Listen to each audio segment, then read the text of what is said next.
under this cloud of political rhetoric, to include most recently as Reverend Dr. Siobhan Arlene Bradley just said about black women being attacked. We just heard Vivek, can't say his last name, Ramaswamy, yes, just attacked. Yes. Yes, just attacked Ayanna Pressley, Congresswoman Ayanna Pressley, and then also hearing from ADL, one of the lawyers from the ADL, he said to me in one of the stories I did, he said, look, he said, when you start erasing or not telling the history of people, that's genocide.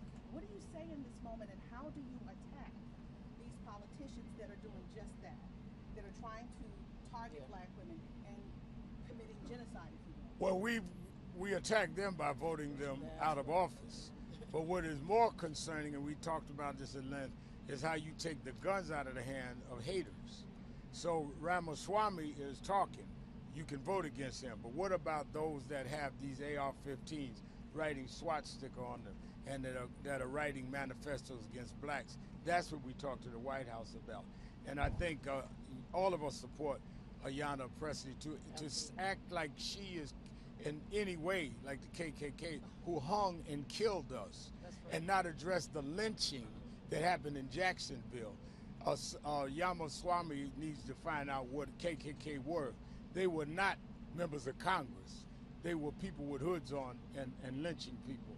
And maybe he should attend, not as a participant, but as a guest, to Hate Summit, to know what hate really is. Anyone else? I'm sorry, these two, if they can, I'm sorry, if these two can address my questions, please. Yeah, I do want to address the attack on black women in this moment and the context of what you're sharing. I think one of the things that we find is that when there's progress, there's always attacks. When there's progress and there are attacks, that means we're getting closer to the answer. And the answer is, how do we continue to create political power for those that have been marginalized for centuries? And I think at the end of the day, we are seeing that this united front is showing you how we're going to respond. We don't have to attack. We have to show up. Our attack is in our voting, it's in our political leadership, it's in our business ownership, it's in us expanding our opportunities. And so there's not a sector that you won't see people of color, people who have been marginalized, women, those who have been poor whites. I mean, this is a conversation about everybody. And don't think that your issue is not on this table. When you see this unity, that means every American's issue is at the table. So I did want to offer that in context. Look, I would just say, I would say a few things. So number one, white nationalism is a global threat, and it is the single most consequential, dangerous, explosive threat to the homeland right now. That's not my opinion. That's what the FBI tells us. That's right. What the data shows us. If you look over the last decade at extremist-related murders, April, 75% were committed by white supremacists. And by the way, 75% were committed with firearms, with guns of different caliber. So the intersection is there, and it is undeniable. Congresswoman Pressley, look, I might not agree with her on every policy. We all probably don't agree with each other on every policy.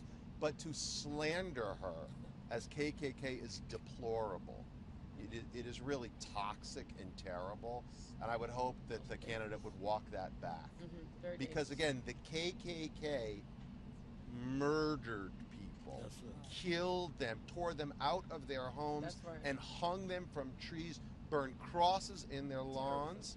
They killed Schwerner, Cheney, and Goodman, and so many more. So to compare the congressman to that is just so deplorable and problematic. I just want to add to that. Black women save this democracy. Excuse me. Black women save this democracy. We are not going to be intimidated. We're going to use the power of our leadership and our vote. And for those who come in for us, we're ready for you, right? And we will do whatever we have to do to make sure our families and our communities turn out to vote, and we will vote you out in 2024. Bank on it.